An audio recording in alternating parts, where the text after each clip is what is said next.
We're just getting started.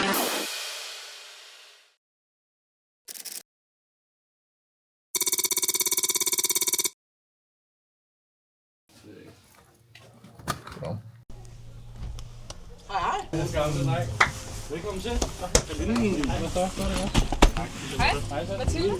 Kom ind. Kom bare med skoletasker og det hele. Jeg hører, de var bare lege med store drenge, ikke? Eller det siger Simon i hvert fald. Og i mesterrækken tænker du på? I vil godt spille på os. Det tør vi så godt. Tør I godt det? Ja, det tør vi godt. Det skal vi da bare Det faktisk tør vi rigtig godt. Nu har jeg også spillet sammen med dig, så det tør vi rigtig godt. Okay, jeg tror ikke, du skal bakke det. Malte, vi får lige, vi kan lige holde på den. Ja. Ja.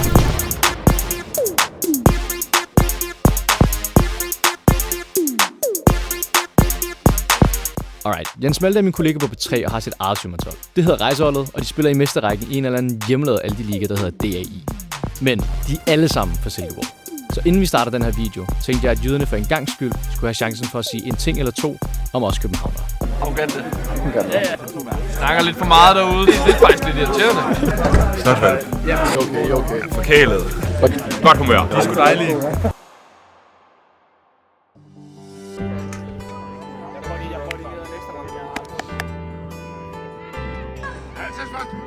Vi kan ikke tage den omvendt, dreng. Altså, du var kommet med på filmen, hvis du har haft en anden trøje på.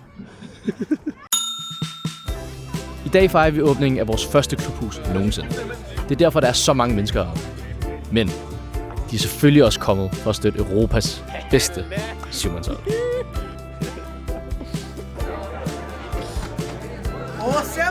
Åh, sker der?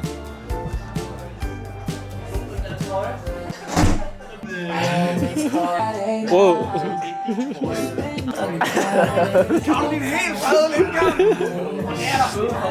Per de facto er der føde. Han drikker en helt fadel inden kamp. Jeg har jo ikke drukket den endnu. Hvad siger du? Jeg siger, du er ikke god nok til at drikke bare inden kamp. Jeg er så glad for, at jeg har venner, der er ærlige over mig. Super. Altså, jeg er ved at besvime af begejstring. Jeg har savnet alt det, jeg har savnet hele vinteren. Det sker i dag. Sol, bajer, fodbold, damer. Kriller med nye støvler. Lidt retro. Jeg glæder mig til at se dig senere. Ja, der skal være en bas. Der skal være en bas. Er det hele familien, der kommer op og så? Søskende og en gamle. Det er stadig nok. Hvad med damen? Ja, hun kommer også. Kommer hun også? Er du klar? Kommer der nogle søjner op? Nej, ingen søjler. Ja. Hvem? Fruen. Fruen kommer? Søjner når... Søjner når fruen ser ham spille, ikke? Godt. I dag. Mix på dås. Ja, tak. Og det betyder altså også, at vi har en keeper i dag, som er stærk i fødderne. Højt dør. Lind. Hey! Woo! Og spiller. Sepp. Søjner hjemvendt fra Asiens. Ja, tak. Og så har vi mig på toppen, og det vil sige, at jeg starter ud sammen med Kriller, og så debutant, officielt debutant, Sixten. Tak.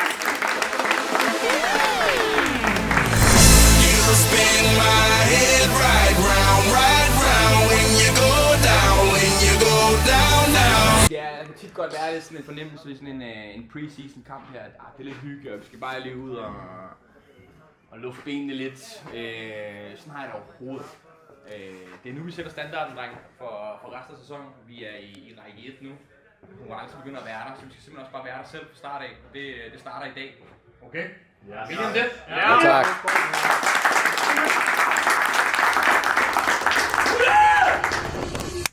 Sæson 3, YouTube, contentholdet. Vi er fucking klar. Jeg har sjældent været så lun på en ny sæson. Topklar, mand. Kribler helt ud i det kribler fuldstændig ud i spidserne af alle lemsdele lige nu. Ja. Og Linde, du er tilbage i truppen. Det kan jeg mærke, det er faktisk lige det, der sætter kirsebæret på toppen. Ja, det bliver godt. For at citere vores ven Simon the Savage. My God! Jamen, som man kan se på både ny intro, altså ny startopstilling, fuldstændig grafisk overhældning, ja, så har vi simpelthen fået, altså, vi er blevet fundraiset ud af røv. Ja, det er sådan. Og det har givet det afkast, at det hele har lige fået et løft. En grafisk genistreg, ikke? En lille grafisk genistreg, og lad os bare tage opstillingen her, mens vi har den. Ny keeper, dagens anledning. Mikkel Kotarski på kassen. Mikkel Kotarski. Og Dum Linde tilbage på højre bak. Og Lille har en blomst i hånden, mand. Kan lægge med en venstre bak. Ej, jeg får glemme. Sepper og Søjner på midten, og så har vi selvfølgelig Tudprinsen på top. Ja, tak. Kæft, mand. Jeg er så klar. Jeg glæder mig. Fornøjelse. Som en lille isprinsesse til den her kamp her. Så har vi selvfølgelig også nogle udskifter med. Coach, Kriller og kusinen derude mangler stadig lige at blive afbildet. Early prediction. Jeg tror ikke på clean sheet i dag. Nej. 4-2 til os. Det er lang tid siden, vi har spillet kamp, så det kan godt være, at vi er lidt rustne, men jeg tror stadig på os. Nå, lad os komme i gang her, og som man kan fucking mærke, altså så er der simpelthen så pakket på tribunerne i dag. Vanvittig opbakning. Og prøv lige at se det der, altså hvilken fucking syvmandsklub kan prale af og have sin egne fucking ultras.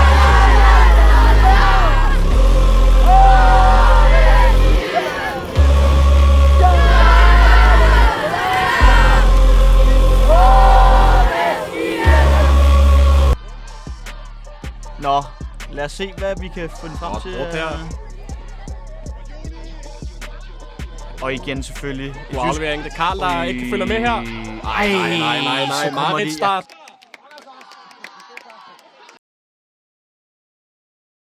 Så kommer de simpelthen foran. Jeg skulle lige til at sige, igen spiller vi jo mod et hold med jyder i en lyserød trøje. Det er så uoriginalt. Har ikke drenge, skal vi lave vores eget hold, og skal vi ikke have lyserøde trøjer? Skal vi ikke også have en nummer 69 eller en nummer 99? Prøv nu fucking, altså.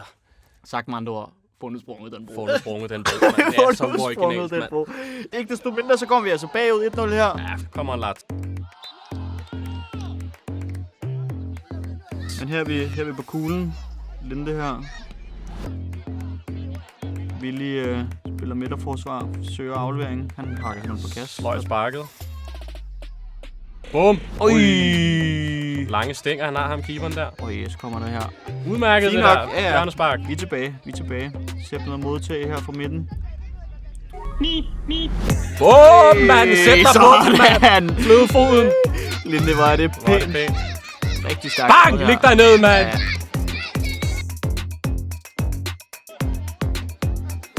Kom nu lidt. Sid tæt der. Ja, tak. Man, du hvor mange mennesker der er, mand. Brud i opspillet her. Vi skal stadig lige finde vores fodbold. Hvor meget plads er I lige? Ej, hvor er jeg fri. Nej, hvor er jeg fri. Hvor er det Hvorfor spiller han den ikke? Hvor er det sygt ikke at spille til mig der.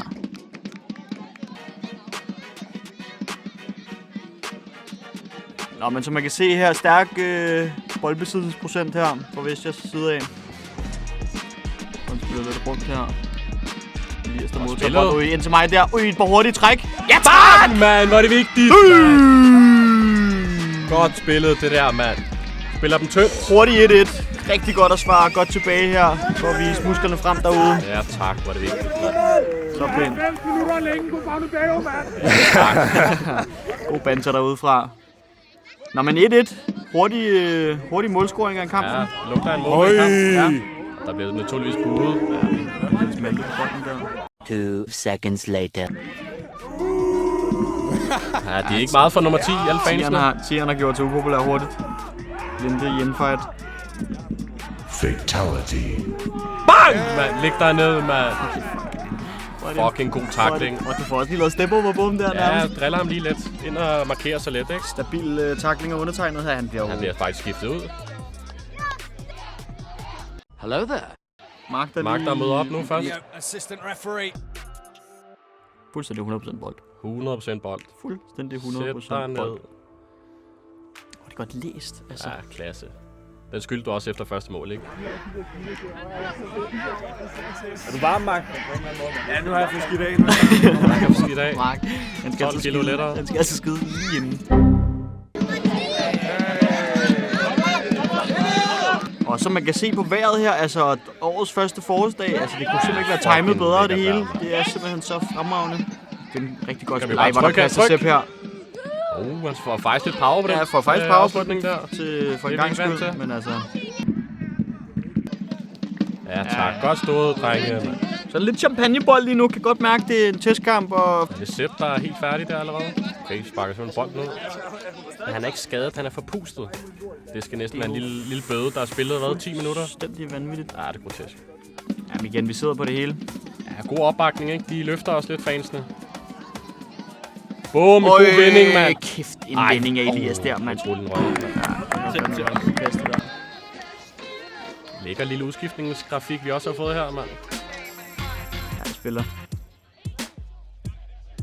Sparker den langt her. Sparker den langt. De er også på høje boys. Willy, der satser. Hvor er det dumt, Willy? Hele butikken der. Nej. Hvor skal det være en stor, fed, ulækker løgn, det der, mand. Hvorfor ikke bare stå bag ham og bare lade ham tage den? Det skulle godt hakket ind, det må man give. Ja, det er godt sparket ind, men det er jo... Men de ligger også i mesterrækken, der hold, så man skal ikke kæmpe sig deres... I Fætter BR-ligaen, mand. Prøv lige at spille DBU, før I snakker til os, mand. Så hakker på det. Altså, jeg synes heller ikke, Mikkel han er 100% overbevisende her, men det er ikke, fordi vi er vant til noget meget bedre, så... God bold her. Lige for langt. En keeper i dag, som er stærk i fødderne. Ja, det var han så ikke. Igen så satser Willy. Igen bliver Willy solgt på den der. Godt Kriller, mand. Stærk Kriller, mand. Fucking powerhouse. Har vi fået Kriller på banen her, og han er bare, altså, der kender man bare Kriller igen. En arbejdshest. 0 teknik, 120% arbejdsindsats. Ja, klasse. Og det har man bare brug for nogle gange. Farligt det der. Og jeg må simpelthen sige, altså nogle gode... Ja, det er godt lavet det der. Det er nogle gode spil, de har her. Det er min kollega, dårligt sparke, Simon. Jeg fandt ud af det. De hedder Rejseholdet. De har alle sammen tatoveret Mads Mikkelsen på låret. Eller på kroppen i hvert fald. Hvem er det der? Det der midterforsvar, det sejler altså lige nu. Nummer 3, hvem er nummer 3 for os? Fedt nok, der er ikke noget. Han filmer der. Han lavede Mikkel. Video assistant referee. Lad os se den her igen. Han smider sig, mand. Han smider sig. Klatteul, mand. 20%. Stærkt af Mikkel her. Nå, 2-1. Vi skal lige tilbage i den kamp her. Svinestreg! Sådan.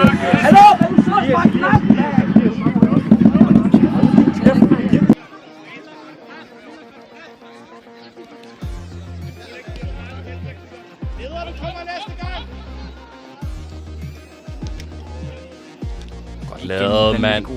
Noi, han vinder meget på dem. Hvor er det pænt, mand. Vinder på en tallerken. Igen, så viser han bare sine tekniske evner. Han er jo faktisk, ham og Kriller er diametralt modsætning. Ja, det må man bare sige. Elias 120% teknik, 0% arbejdsindsats. Ja, det er rigtigt. Men altså, alle med deres kvaliteter, ikke?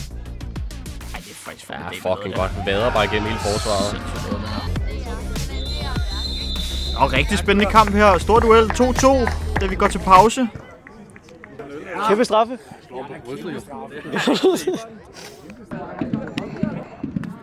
Boys, vi starter sindssygt godt. Vi spiller fuldstændig som vi plejer at gøre. Masser af tålmodighed, masser af lyd. Så er det som om luften går lidt af ballonen hos alle. Folk stopper lidt med at snakke.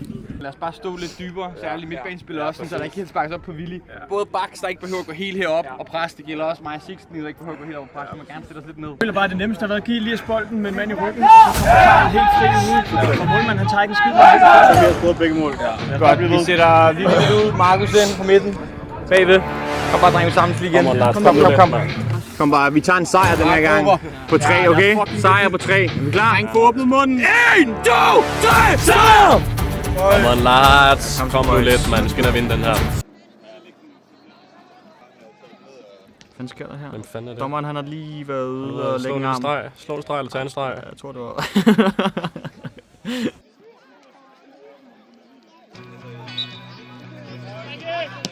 Boom, godt lavet. Idiot, mand. Helt andet tager trøjen af.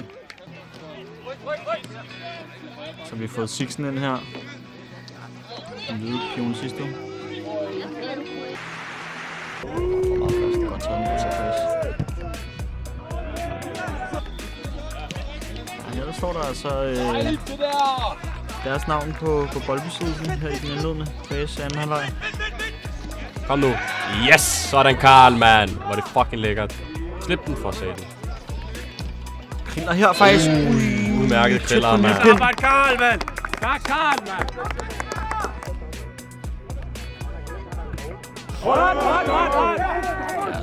Sygom fuldstændig ude på sidelinjen af. Så bare boys herude, det er sgu fornuftigt at se. Hvad lavet? Vanvittig teknik her. Slip den. Ja, få nu sluppet den. Slip den. Vi har fået Rask på banen her. Et mord! Hvad sker der her? Hvad sker der? Bliver han lige trådt over fusselankerne? What's it gonna be? Okay, rolig nu. Altså. Rolig nu, min. Tyngdekraften bliver lige ophævet i 2 sekunder der. Hvad fanden laver han? God arbejde til en sæt. Så Sixten her. Cutback, kom så. Den skal falde tidligt. Den skal lige falde et millisekund tidligere, den aflevering der. Linus, hvad for et tidspunkt kom på, bror? Jeg ved det godt, det er skidt. Jeg skulle være til noget foredrag med min mamma. Dear mama. Fair nok, bror. 2-2, hvad den står. Ja, 2-2. Det er det tredje, ikke? Jo, ja tak. Godt at se dig, sgu. Det er lige måde, Linus. Godt at se dig, elsker.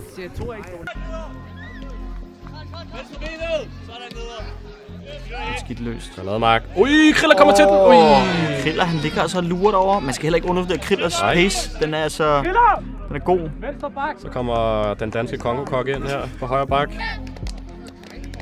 Så der lige kommer ro over den i forsvaret. Jeg har også fået Willy ind i her igen. Ja, dårlig lavet. Ras, han er ved at ofre et korsbånd endnu en gang her. Boom. Tager den tilbage. Ups. Ui, så rækker han bare på dås. Hvor er det godt sparket ind, det der. I det lange hjørne, mand. Fucking pænt, at det er rest det der. Ingen chance for keeperen. Og assist til dig. Drømmeassist. Bum, mand, var det lækkert. Ja, super klasse. 3-2. Og så melder vi os foran for første gang i kampen. Hvad finder han på her? Kom, Ras. Sådan. Lækker julescene, mand. Får den her, og så vælger han altså bare. Det går så ikke til ham, og så hakker han der. bare ind. Det er så pænt sparket ind. He plays the game with such ease. Og I var der plads derovre. Og nu kriller tæt på, mand. Sådan kriller, læg dig ned, mand. Fordel. Stærk kriller, mand. Simpelthen snak med ham 8'eren der. Kører psykisk terror på ham fuldstændig. De spiller jo simpelthen på den sværeste hjemmebane. Ja. Det er jo som en heksekedel, det der fuldstændig, mand. Baddest home field in Copenhagen. Ja. Citat Mathias Sanka. Nå, men altså stadig kun 3-2. Alt kan ske. Ja, nu har jeg fået skidt af. Ej, hvor er det godt kommet ind her, Mark. Ja, Mark, han viser... Libero, Mark. Han viser sgu, hvor god han er på, altså til at time de taklinger der. Han står i vejen for det hele. He's too good for the highest level of football. Men altså, de har fandme også bolden meget. Vi har slippet. Det er fint. Vi er trygge ved det.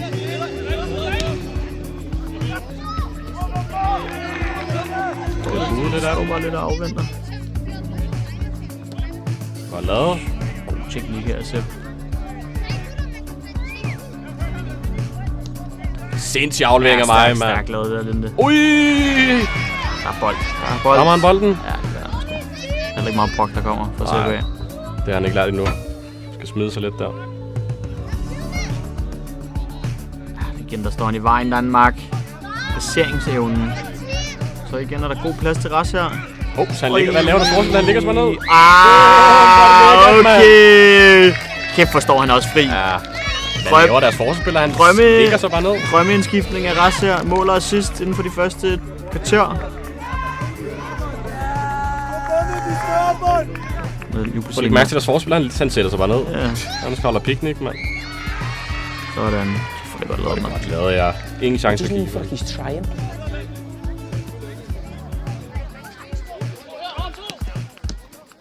Ja, men vi behøver ikke en smule foran. Ja, det begynder at sejle lidt for dem. Var du ikke på Bada Bing i går? Var du ikke på Bada Bing i går, nummer 8? Jeg kan slet ikke klare det, nummer 8, mand. Jeg bliver helt ked af det, mand. Det er ikke vant til Jylland, du. Du sagde 20.000 for at nå. Svinestreg, mand. Ja, men de skal slet ikke klare slet ikke klare det psykiske pres, der er ved at spille i hovedstaden. Altså. De er jo ikke vant til, at der er mere end 50 mennesker samlet på 1 hektar, mand. Min kollega, der lige spænder ben for mig der. Bunderøv, mand. Godt lavet. Okay. Professionel frispark, ikke? Godt taget, Mikkel, mand. Han har sparket det der. God dag, Mikkel. Godt snuppet af Mix. Søjner, han står bare derude og holder hoft med damen. Prøv at komme ind og bidrage. Simon, mand. Hvad laver du? Kan vi ikke få en close-up af ham, Simon, der? Det er Harry Kanes grimmere bror. Sådan! Få nu sprunget den bro, man. Vi har i hvert fald gjort vores indsats i dag. Rigtig stærk 4-2 sejr. Ja, nemt. Stod fandme godt. Ja, jeg har gået i 3 måneder og fået videre, vi knipper jer, vi flækker jer, I er så dårlige, vi spiller i mesterrækken, og jeg ved sgu ikke hvad, og vi løbetræner hver dag. Vi har snakket om det før på kanalen. Der er forskel på at løbe lige ud og løbe på en fodboldbane. Taber sgu da ikke til et hold i fucking lysrøde trøjer, mand.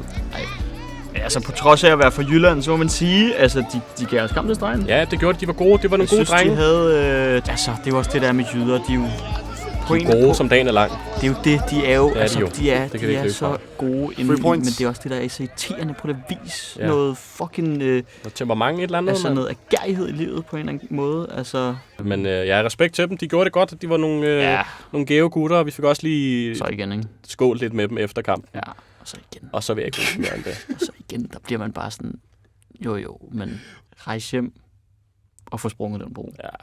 Jeg gider ikke have dem fanget herovre. Nej. Broen skal først springes, når de er hjemme på juleferie. Prøv at tænke, hvor mange parkeringspladser. Det er faktisk der, det gøres. Det er faktisk juleaften. Der er de alle sammen med sted. Ja.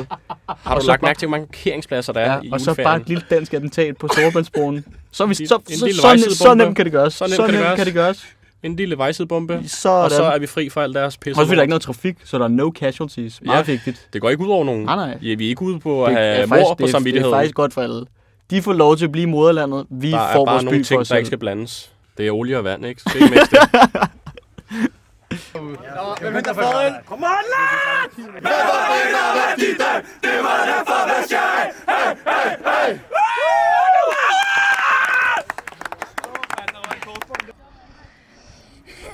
Sebastian!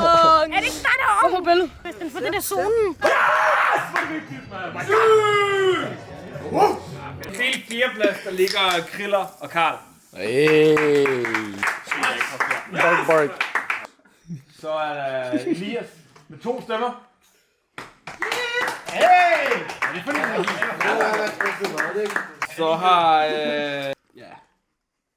Timo-versionen af Kotarski, Mikkel, fået 3 stemmer.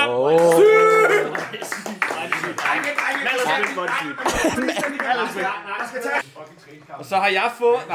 Ras har fået 8 stemmer. Vinder i dag. Ras ind i lang. 2 gange i streg. Jeg giver præmien til nummer 2. Jeg kan ikke give præmien. Det er rigtigt. Så det er Mikkel, der får den. Bare igen. Bedste tote bag. Ja, tak.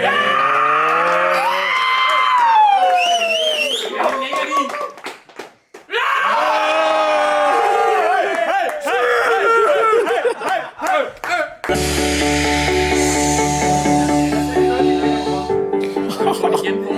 mig lige igen.